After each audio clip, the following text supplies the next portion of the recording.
Welcome to Assembly Required with Stacey Abrams from Crooked Media. I'm your host, Stacey Abrams.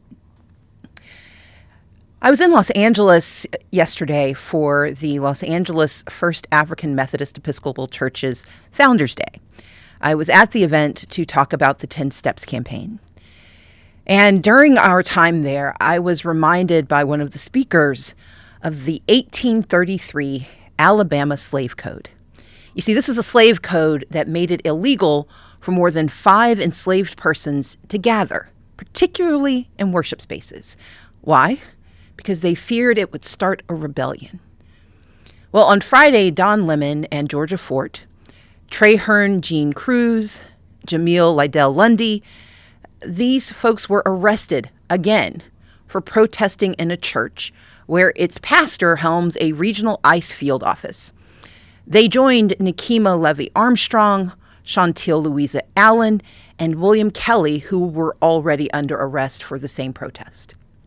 Now, while much of the coverage and the commentary, including my own, has focused on their innocence as journalists, I think that's the wrong conversation.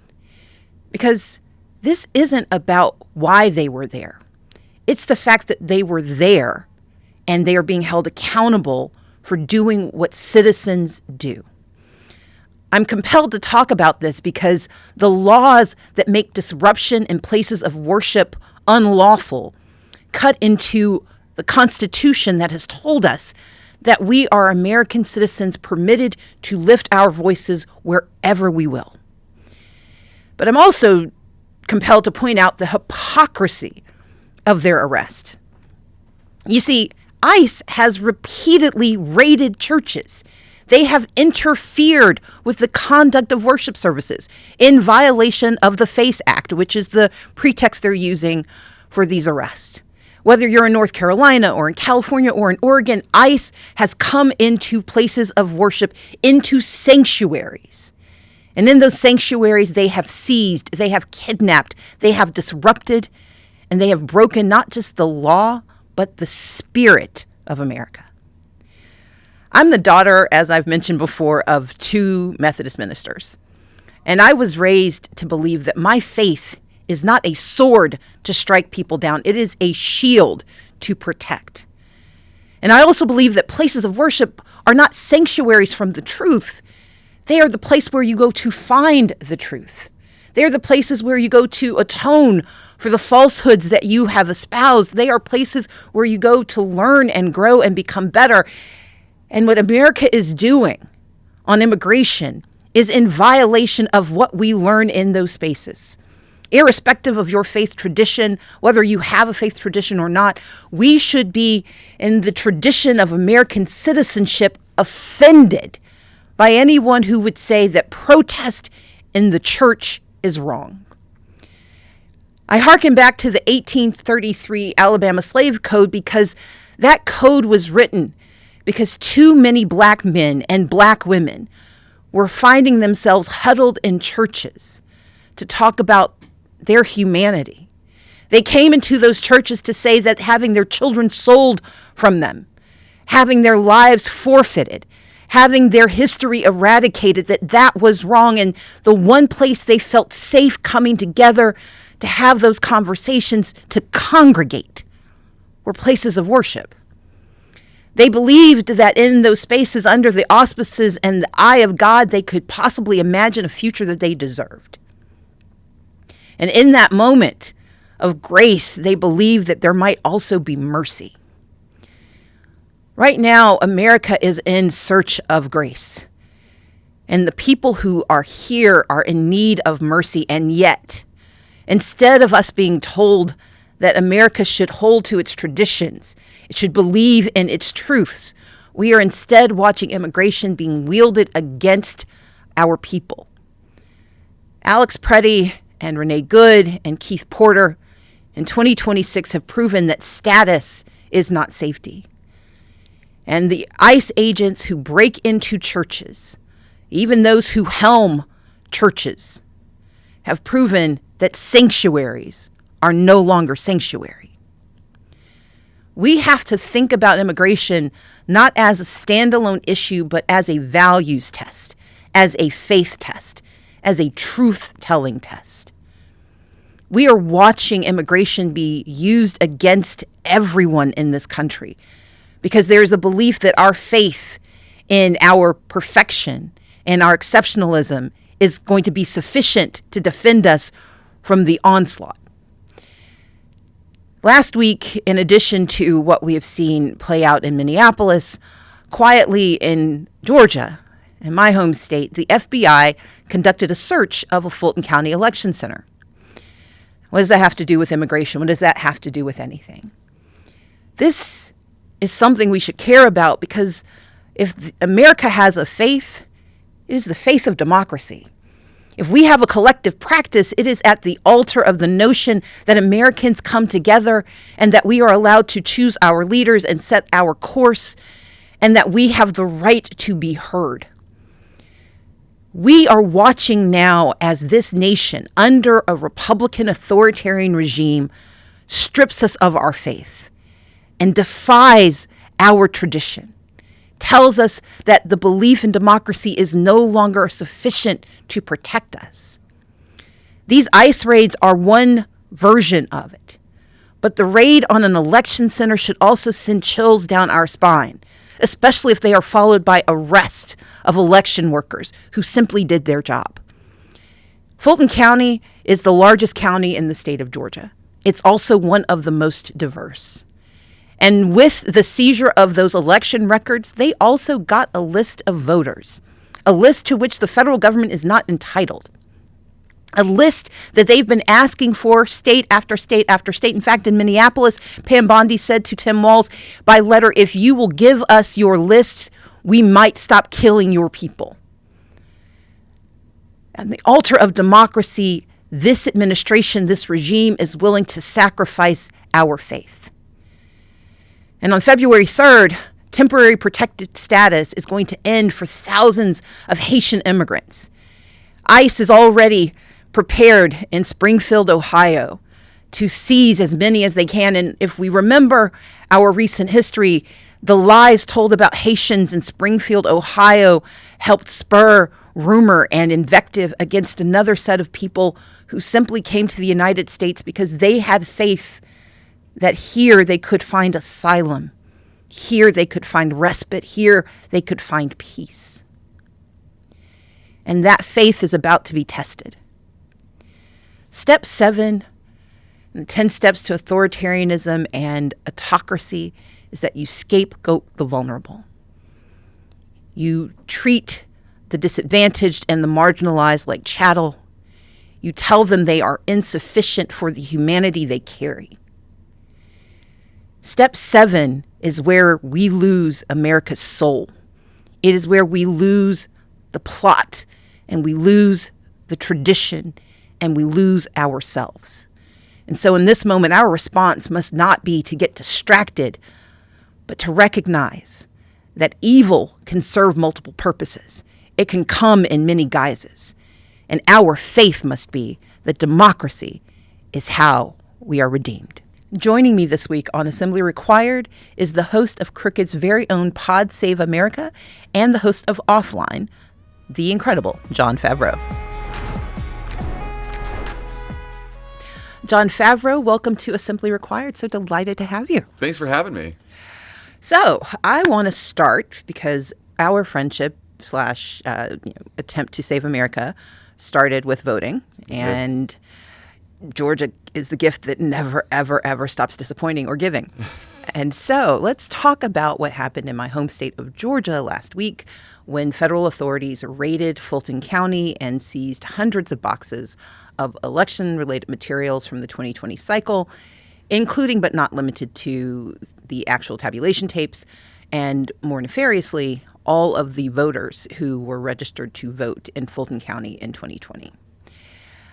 I think what's important to note is that this is not a one-off incident. It's part of this much broader effort that we know this administration and this regime, this broader Republican regime, has been pursuing on voting. They are doing their best to take advantage of their ability to extort or otherwise gather information to which they are not entitled. Go. Yeah, I had a lot of questions about this one. And also, so they've taken these ballots. We have no idea what the chain of custody for these ballots are now because we can't trust what the federal government tells us anymore. I also had a question of like, how did they get a warrant to Yeah. do this? Because obviously a judge had to sign off on this. Yeah. Their explanation, of course, is this is all about 2020 and Donald Trump relitigating 2020 and trying to prove somehow, despite the fact that we've had recounts, hand recounts, we've had I don't know how many lawsuits related to Fulton County. All of it has shown that everything was fine. Everything was on the up and up. But Donald Trump is intent on relitigating this anyway. So that's the story that they're telling. But I guess the question is, what could they use all this information for and these ballots from 2024 in terms of, nefarious objectives in 2026, 2028, and beyond? I mean, part of it for me, and it goes to your point about what happened in 2020. This has been one of the most litigated post-Florida 2000 elections ever. And one of the reasons these ballots were available, this information was available, was that part of one of the many lawsuits required that the county hold this information. And the magistrate judge who signed off on the warrant is not from Georgia. And so part of St. Louis or Missouri? St. Louis, yeah. Which, is not a suburb. We have a lot of suburbs in Atlanta, but it is not one. Not even an exurb there. Not. No. But I think your point is well taken, which is that this has been litigated multiple times. And part of it for me is the fact that 2020 was probably the most accessible election in American history. It's one of the reasons we saw the level of turnout and the diversity of turnout. And Fulton County is emblematic of that. It's got a large African American population, a large AAPI population, a large Hispanic population, a large immigrant population with a number of naturalized citizens who voted in that election and have actually become super voters over the last few years. And so part of it for me, the worry is that this is a backdoor way to do two of their favorite things, scare immigrants and try to thwart elections. When you think about what you're seeing, not just here in what they did in Georgia, but what they're doing in Minnesota, the other states that they've sued, but in particular saying to Governor Walz, if you will just turn over your SNAP beneficiaries and your voting rolls, we'll pull back on ICE. Do you think that they are using this as a pretext, and to what end? I think it's definitely a pretext. To what end, I'm not sure yet. I think there's a range of possibilities. I think one possibility is they are looking for some evidence or some example somewhere of a non-citizen voting, a non-citizen having registered to vote, and then they can publicize that example to say, see, the Democrats are registering illegals, and this is their plan all along, and so we're going to crack down and purge voter rolls, or lean on states, I guess, to purge voter rolls of people who, there's not non-citizens on the voter rolls, so just purge a whole bunch of people who seem like they could be non-citizens. Maybe that's their plan, but it's a combination of one option is for them to purge, the other option is for them to just create this climate of confusion and fear, which I think if they're trying to decide in the White House what to do, they're like, well, if that's all we get out of it, that's still pretty good for us.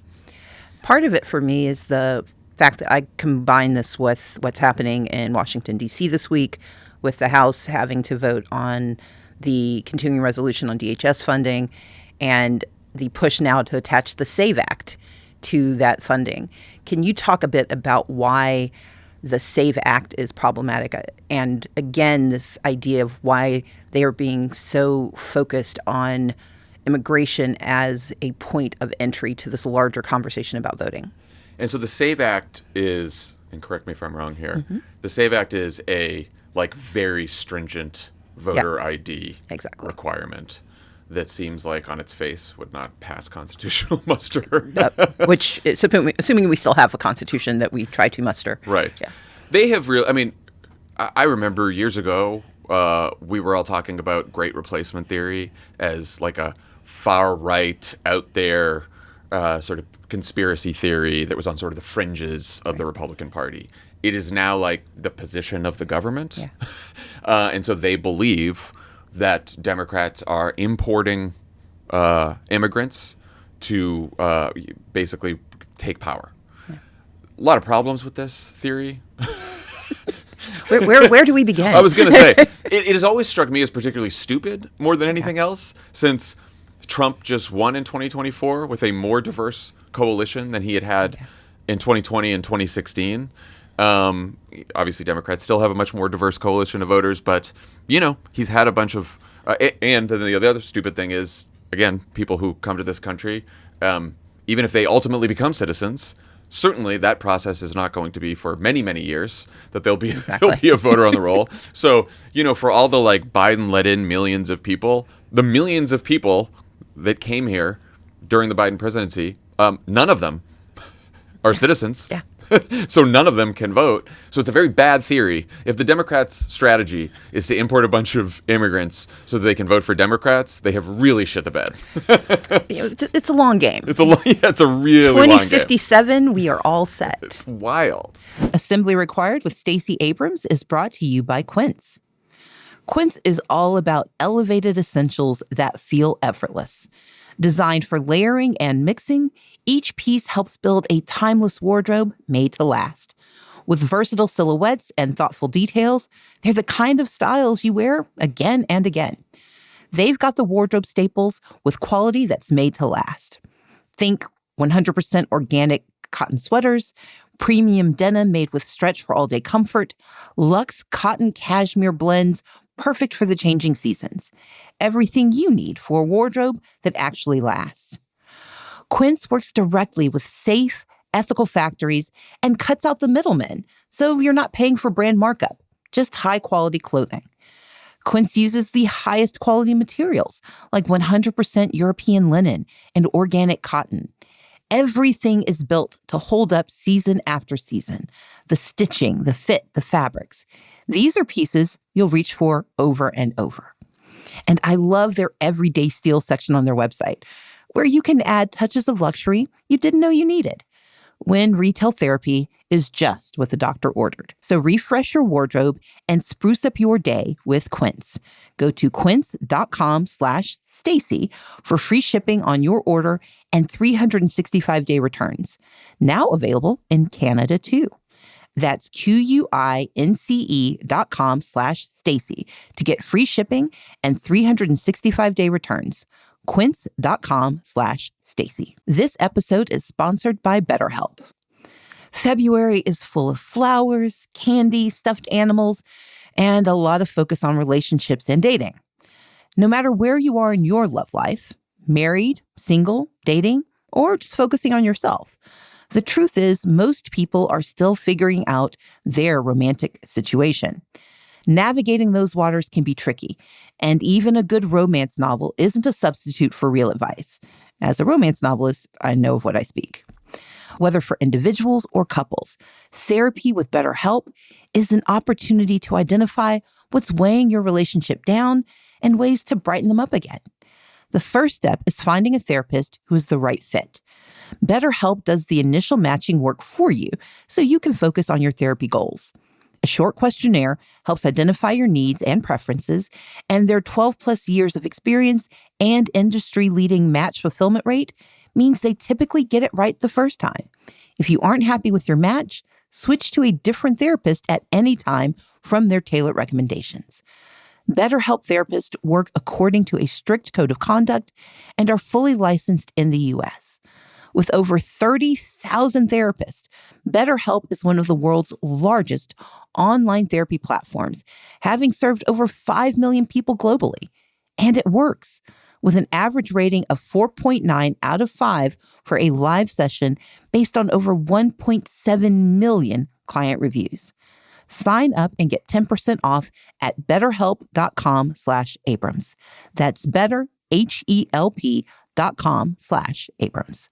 Well, part of it for me is the SAVE Act hits two of their favorite things. So you just pointed out it hits the immigration death knell that they're trying to sound. But it also speaks to women voting, which if you look at the Great Replacement theory, they also have this very proto-natalist idea that if women were just back in, the kitchen the way they should be, the world would be a better place for them. Right.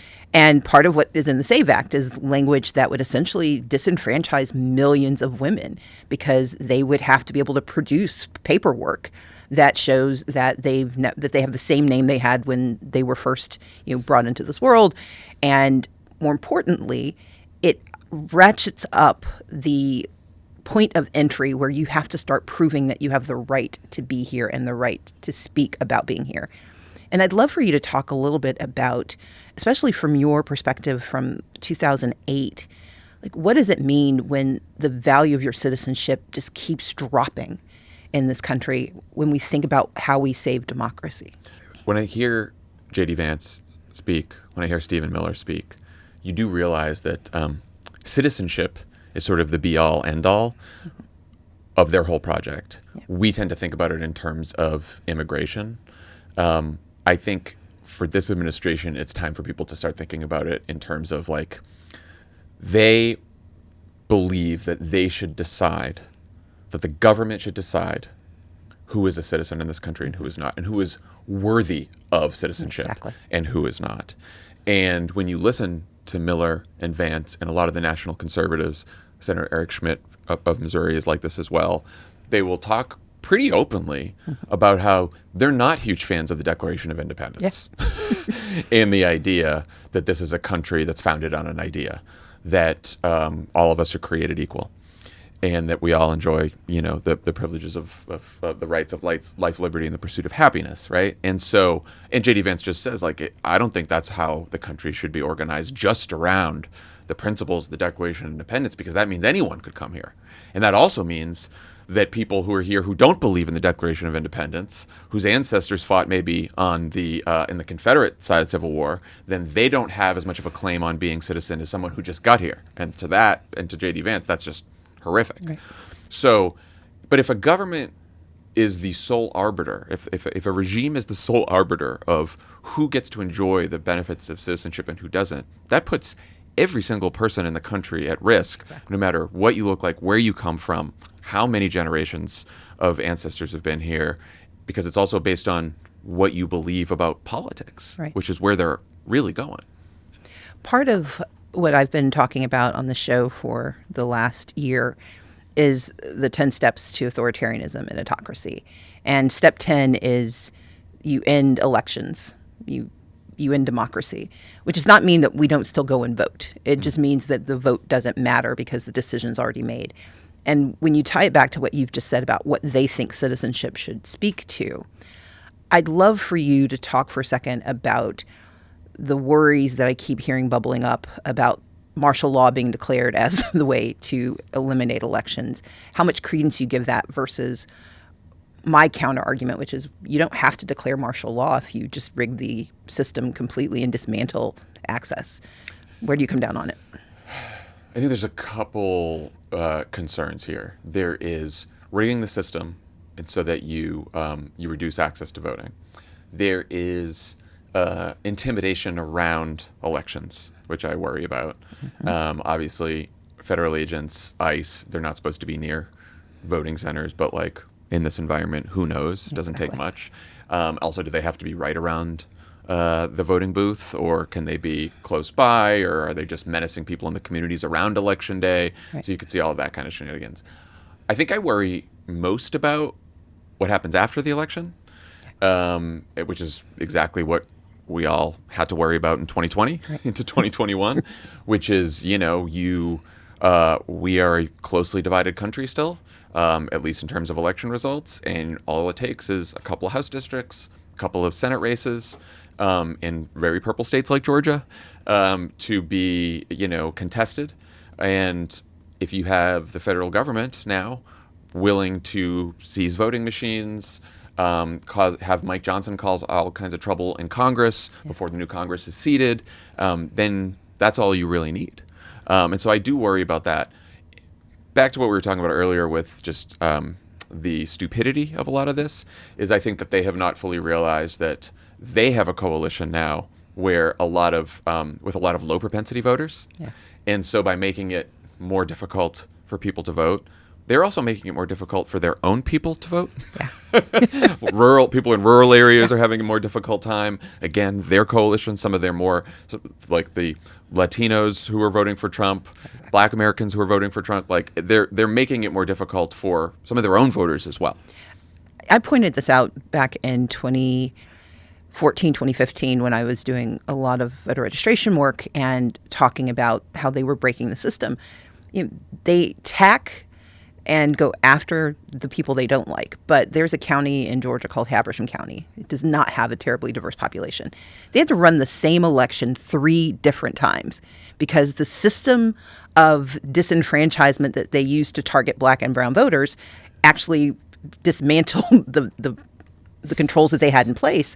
And I actually had a Republican colleague who had to go through those elections 3 times who worked with me on just talking about voter suppression, because he had to point out, like, I've had to do this over and over again, because when you break the system for some, you invariably break it for people you didn't intend to harm. Yep.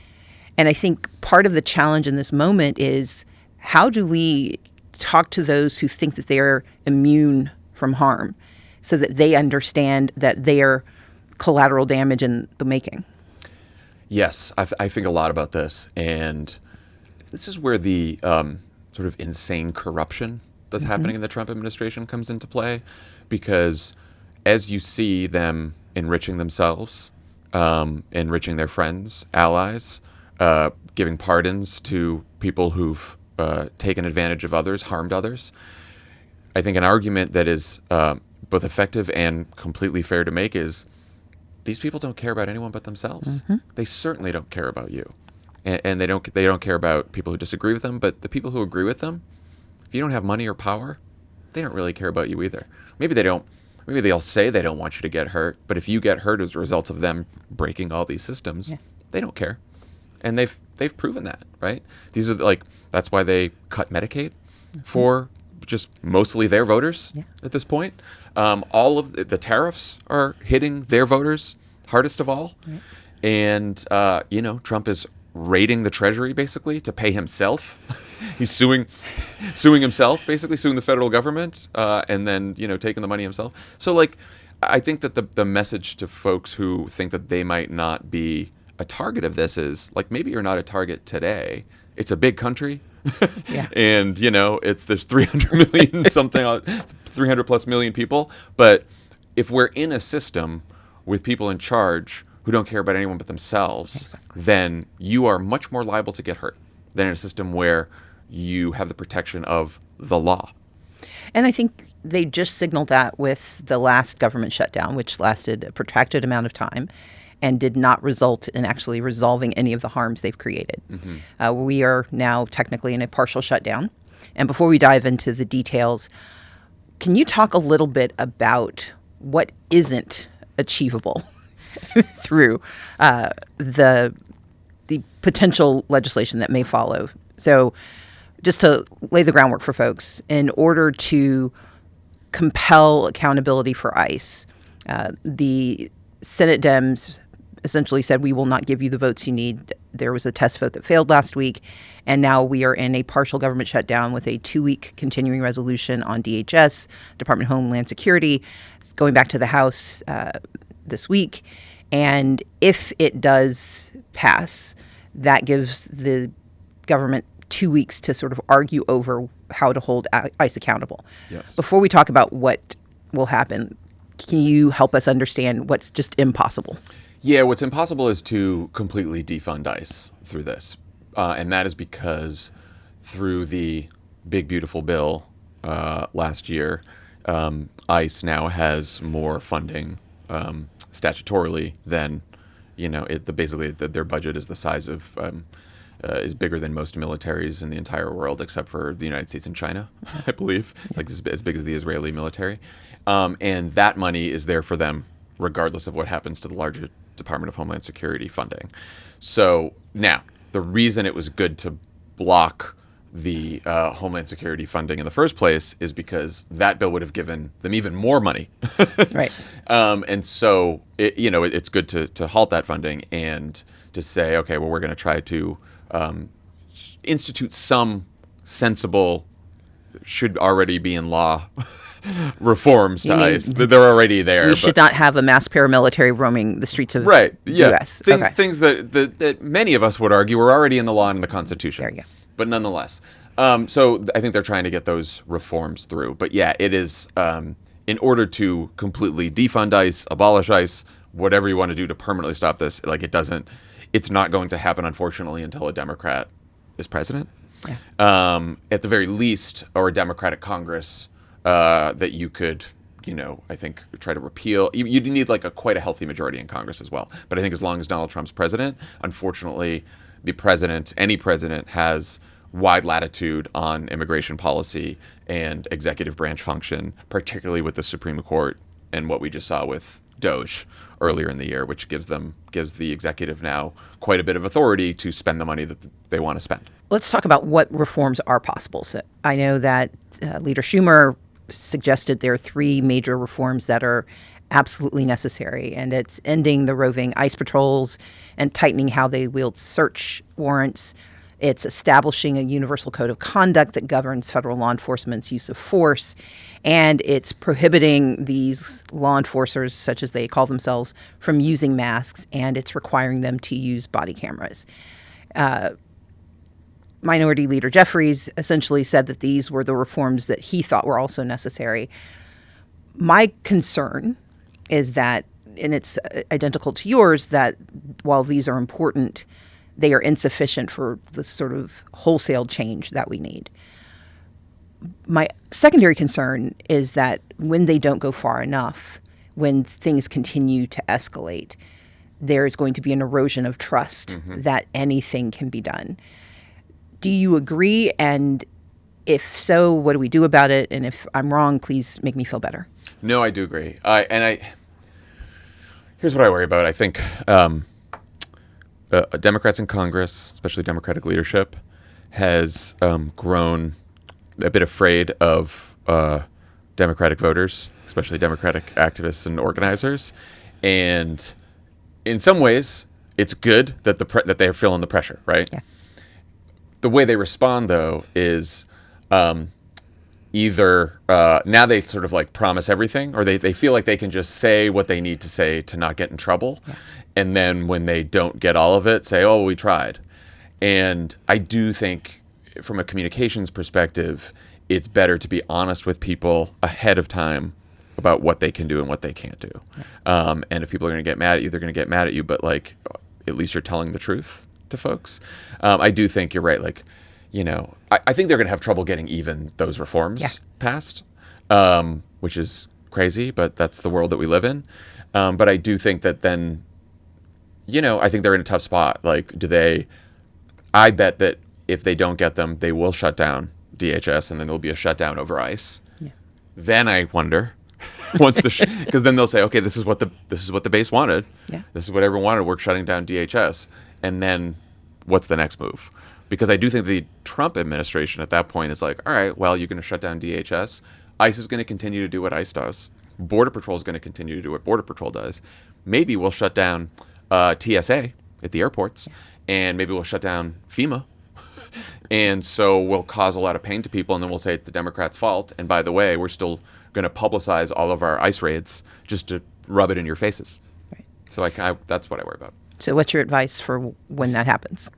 I think that the Democrats, when they shut down the government, if they shut down the government, because, hopefully they can get some reforms, but if they can't, they shut down the government, they just have to be honest with people about what they can achieve. And if I was there, I might say, okay, shut down all that stuff. And we will go out there every day and say, the reason that they are shutting down TSA and that there's lines at the airports is because they really want to use your money to go terrorize communities. But you've got to stick with it. Yeah. And this is my problem with the first shutdown. I thought about this too. It's if you do this and then you back down, then you're going to have that trust eroded. Right. Now, I think because they raised the salience of healthcare in that first shutdown, and then they backed down. Like I think it was okay because I think enough people realized Republicans were never going to sign an extension of the Affordable Care Act subsidies, and people got to realize that. But I think they have to be honest is that like I don't think the Trump administration was unlikely always to sign an extension of the ACA subsidies, though I kind of thought maybe they would just because the politics for them of not doing it is so bad. Right. Turns out they don't really care about the politics. On ICE, this is the thing they care about the most. Like really, really care about. They don't really care about ACA that much, as we know, but they really care about being able to go terrorize communities with ICE. I don't think they will ever back down from that. Assembly Required with Stacey Abrams is brought to you by Built. Nobody likes paying rent, but Built makes it feel a little bit better. Built is the loyalty program for renters that rewards you monthly with points and exclusive benefits in your neighborhood. Let me explain. With Built, every rent payment earns you points that can be used towards flights, hotels, Lyft rides, Amazon.com purchases, and so much more. And here's something really exciting. Now, Built members can earn points on mortgage payments for the first time. That means you can get rewarded wherever you live and unlock exclusive benefits from more than 45,000 restaurants, fitness studios, pharmacies, and other neighborhood partners. Personally, I'd redeem my points using Built's travel portal and out at select restaurants. Join the loyalty program for renters and homeowners at joinbuilt.com/assembly. That's joinbilt.com/assembly. And make sure to use our URL so they know we sent you. Assembly Required with Stacey Abrams is brought to you by OneSkin. We've talked before about why OneSkin really stands out as a skincare company. It's not hype or just fancy packaging. It's real science. The founding team are longevity researchers who asked a deceptively simple question. If many visible signs of aging, like wrinkles, fine lines, and loss of elasticity, are driven by so-called zombie cells, what if you could actually reduce those cells to slow the aging process down instead of just covering it up? That research led to OS1, OneSkin's proprietary peptide. It's the first ingredient proven to switch off those damaged senescent cells, actually slowing skin aging directly at the source. This is serious science that fits easily into my existing routine. And every time I use OneSkin, I'm giving my skin a clear signal to repair damaged cells, support collagen, and strengthen my skin barrier. With OneSkin, I like that I don't need a time-consuming routine just to take good care of my skin. Makeup is a regular part of my day, so being able to quickly clean and refresh my skin with OS1's nighttime regimen is exactly what I need. OS1 Eye, OS1 Lip SPF, and the OS1 Lip Mask are especially important during these dry winter months when my under eyes and my lips need a little extra TLC. And this isn't just my experience. OneSkin's products are backed by extensive lab and clinical data, including 4 peer-reviewed clinical studies to validate their efficacy and safety on all skin types. Plus, they've got over 10,000 5-star reviews and have been recently featured by Bloomberg and as a leader in skin longevity. It really shows you don't need a complicated routine to achieve healthier, younger-looking skin. And for a limited time, try OneSkin with 15% off using code ASSEMBLY at oneskin.co/assembly.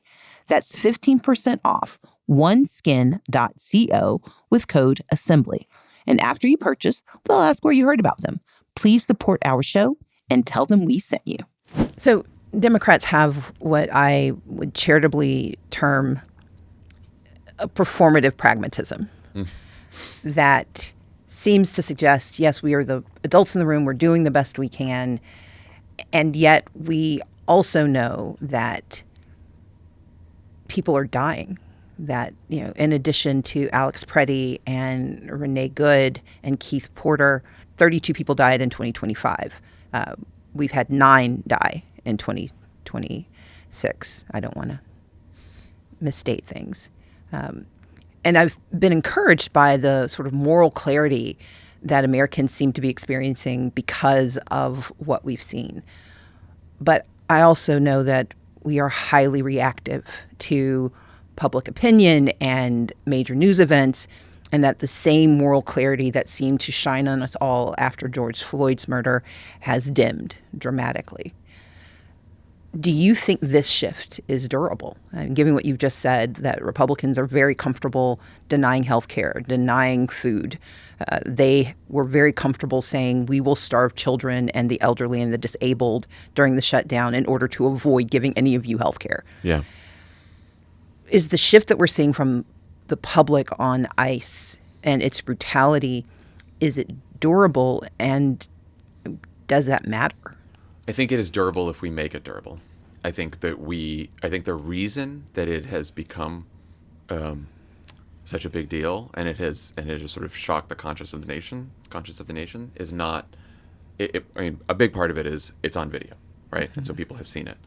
But I also think the opposition to ICE has not. It didn't start with Democrats in Congress, or Democratic leaders, because I certainly remember back in the fall. I remember talking to Democratic officials about on Pod Save America about Kilmar Abrego Garcia and Senator Van Hollen going to visit him, and there was a little bit of this is a trap they're trying to set because they're strong on immigration. And look, I think that was a mistake born of yes, most people in the country do want a secure border. Yes, they were unhappy with how Joe Biden handled immigration, and yes, they do believe that some people should be eligible for deportation. That does not mean they are okay with just grabbing people off the street, kidnapping them, suspending due process, and sending them to torture chambers. Yeah, I know. It's crazy to think that people could think both things. But I think organizers, activists, people who are not involved in politics at all, who are just picking up their phones and filming and then sending these stories around, I think that is what has activated people. Mm-hmm. And so I think that look, it will only go away if A, we stop talking about it, and B, the administration changes course. I worried a little bit after Alex Preddy's murder that the Trump administration would just decide they have to be smarter about this and quieter about this. And I'm sure they may try to do that, but I don't think they'll be able to, because I think if you are going to go into cities and try to hit the number of arrests and deportations that Stephen Miller wants to hit, you're not going to be able to do this quietly. And I think that the uproar will continue. And then I think the question is, what do Democratic leaders do with this? I mean, what would you do in Congress? What's your... No, I agree. I think part of it is being honest about what is happening. It is being relentless about the conversation. And this actually leads into a thought I've been having. We have these very pithy discussions about very complicated issues.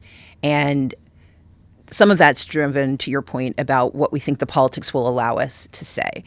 And some of it's, we underestimate the American people. We think that their attention span is just too short. And we have this visceral aversion to complexity. And the GOP, what they do with that is that they focus on behavioral psychology. They use language and legislation to recondition public opinion. We would not have been having a conversation about the Great Replacement theory 10 years ago. Yeah. But they have reconditioned how we talk about it because they attacked DEI, because they attacked ESG, because they attacked CRT. And I'm using acronyms because they made certain we never had the complex discussions about any of those things. So when the attacks came, they reconditioned the American populace to just use those as trigger words for this must be bad. And those of us who should have been in defense crouched. Yeah. And we were afraid. I think about abortion rights. I think about voting rights. And Democrats, on the other hand, we seem to prefer this approach where we hear what a public opinion doesn't like, and then we recondition our language to appease those who've mocked us. It is the most pedestrian response to a bully I've ever seen. That, I don't like your name, and therefore I'm going to change my name so you won't mock me anymore because my name was the thing that was really offending you. Yeah. Most charitable way I can put it is that they do behavioral psychology and we do cognitive psychology. Yeah. But I wonder what it will take for us to hold our nerve and to actually use these moments to shape and meet the needs of the people. And so to your point, what I would do right now is actually have conversations like, what should we be talking about on immigration? instead of simply responding to the urgency of the moment and the brutality of the moment as a way to solve the immediate crisis, this becomes the reason for us to start having those more complex conversations, to remind people that the most massive immigration reform done in this country was done under Ronald Reagan, that he let them in. And he said, this is a good thing for America. And before that, it was LBJ who said, there are people outside of Eastern Europe who should probably get to visit. And so I think now is the moment where Democrats, if we're smart, we are using town hall meetings. We are using their egregious and grotesque behavior to have the conversations we are too afraid to have, instead of our sort of, French philosophy, the people are running this way, I must find where they're going so I can lead them. That's, unfortunately for me, I think how we are squandering this moment. Yeah, well, and I think part of the challenge is we don't like having the complex conversations either, because again, there's that fear. Yeah. And so on immigration on the Democratic side now, there's been this swing back and forth depending on what Trump has done. Because remember, everyone's like, oh, this is Trump's best issue. And for the first time, this isn't the first time that he's been on his heels on immigration. Yeah. Child separation in Yes. 2018 is extremely unpopular. Now, in response to that, we had the 2020 primary where then it was should we decriminalize border crossings, right? Which, forget about the legal and policy implications of that, which again are complicated. To the untrained ear, you're like, oh, then it's not then isn't that open border, right? And so then it became oh, the Democrats are for open border, and at the time abolish ICE, which was different than abolish ICE now, just right. because people have now seen ICE in action over the last year. And so, we don't have that sort of more complicated, nuanced discussion about what is the immigration system we want to have in this country. Yeah. And I think that I agree with you. I think that is a mistake. But then some things are simple. I love polling. I love public opinion. I dig in all the time. They're killing people in the streets. Yes. I was saying this to my wife the other day. She was like, well, what are the Democrats going to do for the midterms? And I'm like, I don't know. It's they killed 2 Americans in the streets, and they're kidnapping people, and they're putting children in detention centers. And also, if the reason that you voted for him is because you wanted things to be cheaper, also things are still expensive, and they're killing Americans in the streets. I don't think you need more polls. Yeah. I don't think we need more data than that. Assembly Required is brought to you by the Freedom from Religion Foundation. A strong democracy doesn't happen by accident. It's built deliberately through laws that protect everyone's freedoms, not just those with power. One of those protections is the separation of church and state. The First Amendment ensures that government serves all people equally, regardless of faith, background, or belief, and that no one is forced to live under someone else's theology. Today, that principle is under threat from movements that want to blur the lines between religion and government, narrowing who truly belongs in our democracy. The Freedom from Religion Foundation works to defend that boundary in schools, courts, and public institutions, so freedom of conscience remains a right, not a privilege. This is about fairness, it's about inclusion, and it's about building a democracy that works for everyone. Visit ffrf.us/New Year or text my first name, Stacey, to 511-511 and support the work of protecting our shared freedoms. To learn more, go to ffrf.us/New Year or text my first name, Stacey, to 511-511 and help protect a country that belongs to all of us. Message and data rates may apply. Assembly Required with Stacey Abrams is brought to you by Factor. I love to cook, but with my schedule, I don't always have time to pull together a delicious and healthy meal. After a day of long meetings or when several days seem to attack all at once, not having to figure out dinner is a gift. Factor doesn't ask you to meal prep or follow recipes. It just removes the entire problem. In 2 minutes, real food is ready to go. Face it, you're not failing at healthy eating. You're failing at having 3 extra hours every night. But Factor's got you. Its meals are ready to go, made by chefs, designed by dietitians, and delivered to your door. You heat it for 2 minutes, and then you eat. Factor has lean proteins, vibrant vegetables, whole food ingredients, and healthy fats. The stuff you'd make if you had the time. No refined sugars, no artificial sweeteners. And you can find meals that work for your lifestyle. There are 100 rotating meals every week. You can choose options that are high protein, calorie smart, Mediterranean, or support those with GLP-1 related needs. They even have ready-to-eat salads. For those who promise to focus on weight training this year, the new Muscle Pro collection is catered to those focused on strength and recovery. You pick what fits your goals. Healthier eating, calorie management, more protein, whatever you're trying to achieve. Factor is always fresh, never frozen, ready in 2 minutes. No prep, no cleanup, no mental load. It's not just motivation to eat better. It eliminates the reasons you don't. With delicious options like smoky Gouda macaroni with shredded beef and their Southwest-style chicken grain bowls, I feel like also getting 2 vegetables and fruits in every meal is the ultimate cheat code.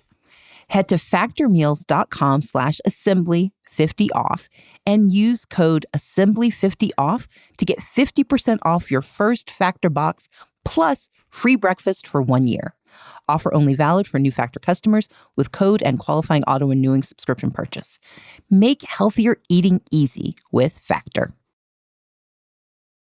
So how do we invert it? How do we have the conversations? If you were telling, you and I get invited up to Capitol Hill and they decide they're going to do whatever we tell them. What's the conversation we're having with candidates who are spreading out across this country over the next 9 months? Yeah.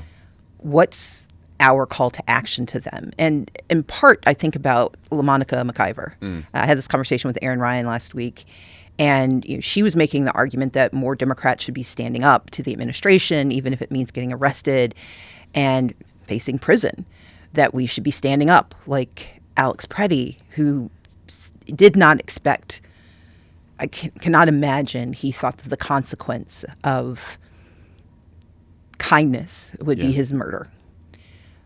And yet, I think we are in this moment where being elected to office has to be more than simply casting a vote. What's your call to action to those who are out there campaigning, asking for this job again? What else should they be doing with that time? There's this, people urge Democrats to fight harder. And I think that just saying fight harder sort of leaves it open. There's a million different ways to fight. I think showing that you are fighting simply the administration and Donald Trump, to me, is understandable but not sufficient. Mm-hmm. And I always think that Democratic leaders are better off when they show that they are fighting on behalf of people. Yes. And highlighting the stories of people who have only come to this country to try to work hard, make a living for themselves and their families, and believe deeply in the actual principles of this country and not the ones that J.D. Vance would like to erase. Right. And I think about Joaquin Castro traveling to the detention center in Houston where Liam, the 5-year-old boy, Liam Ramos, was held, and bringing him home. And that's wonderful, right? And he got to tell that story, and it's not just about Liam, it's about so many children now. Right. And now you're starting to see the reporting about other children who have been detained, and also just the conditions in these detention centers, right? Which is sort of those stories have taken a backseat just to sort of the ICE roving raids, because we were seeing that on our TVs. So I think that sort of highlighting the humanity and the human costs to these policies are really important for Democratic leaders. And I think Democratic, like you said, holding town halls and being very honest about what kind of immigration policy you think we should have in this country, and not being shy about saying so look, I mean, next Democratic president gets into office and say we have a Democratic president, Democratic Congress.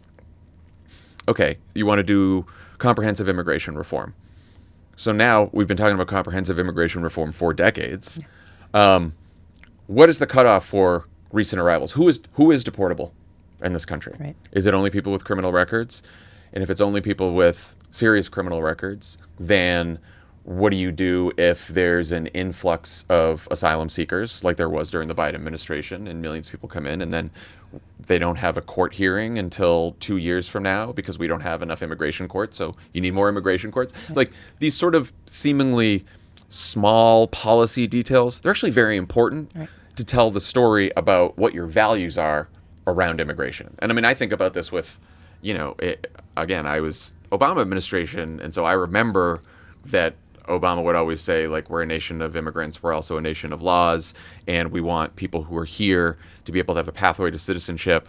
But, if you came here illegally, then you should, you're going to have to pay a fine, you're going to have to go through the process because we recognize that there are people who've done everything, have gone through trying to become a citizen through the legal immigration route, and they're going to be saying, well, what about these people who just crossed over the border illegally if I tried to do this legally, and there's this unfairness there.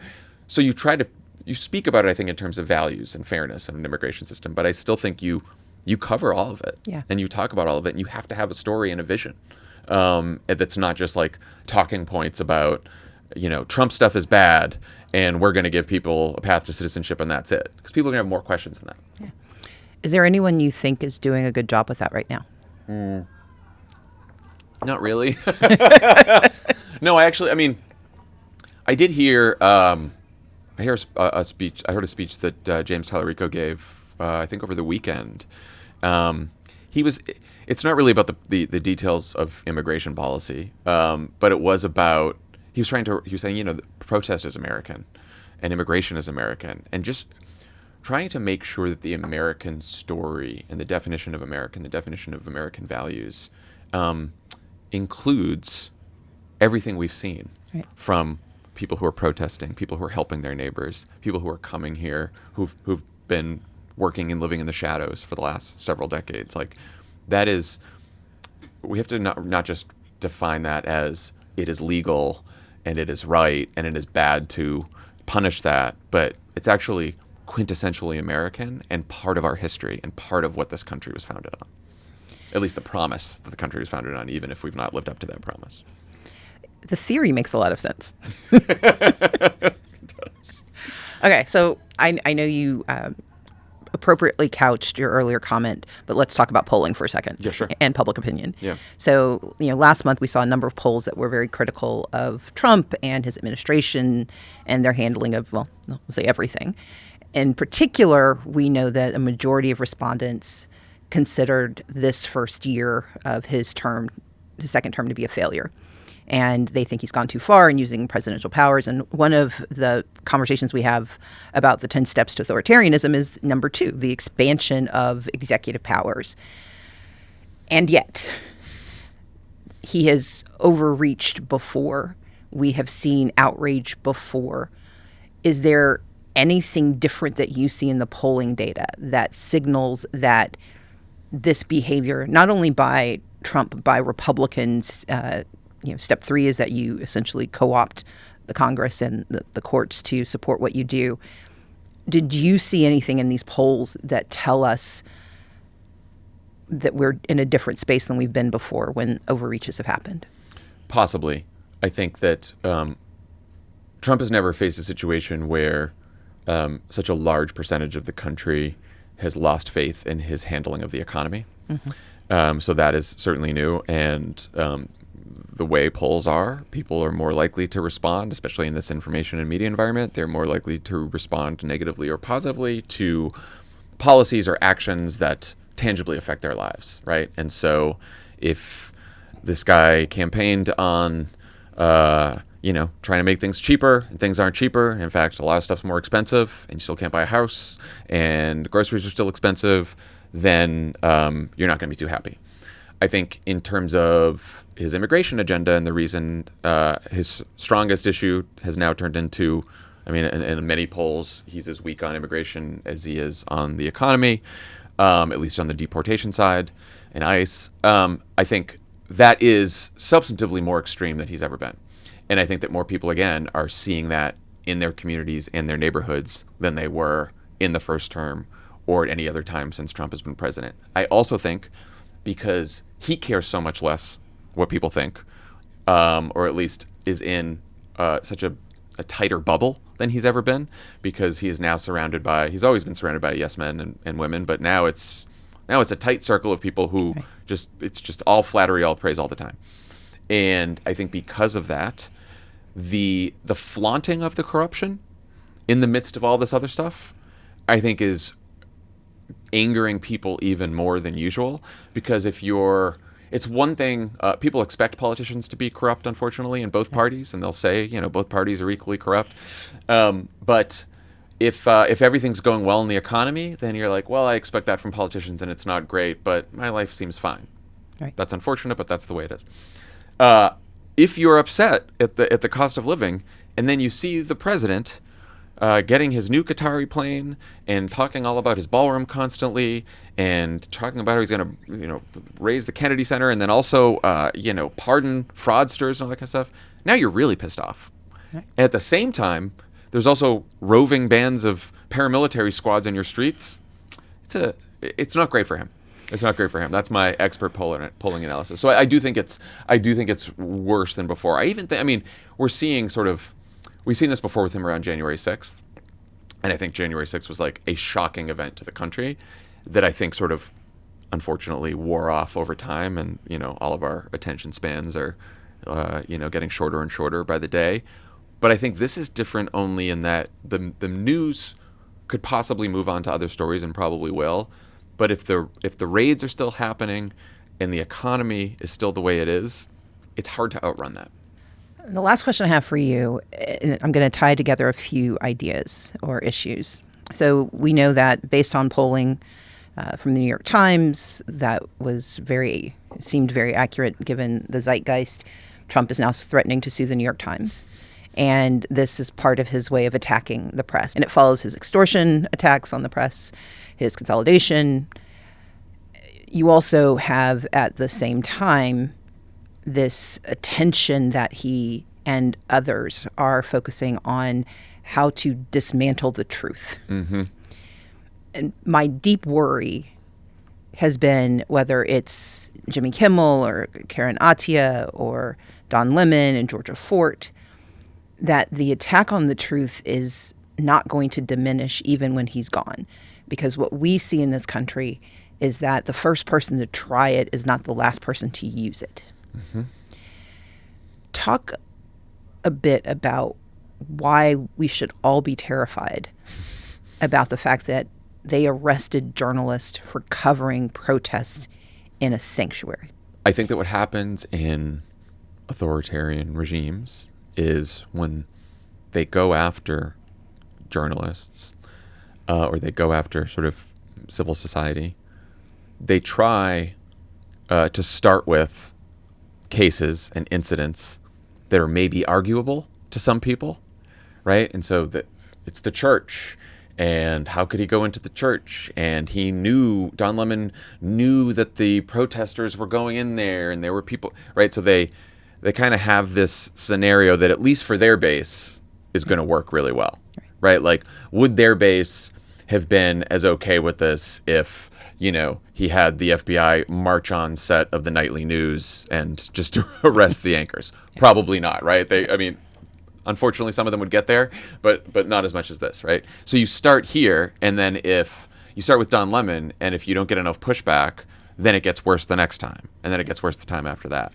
Which is why and I felt the same way about the sort of the political prosecutions, right? That's how how many huge James Comey fans are there, even in the Democratic Party, right? Are a lot of liberals standing up for John Bolton, right?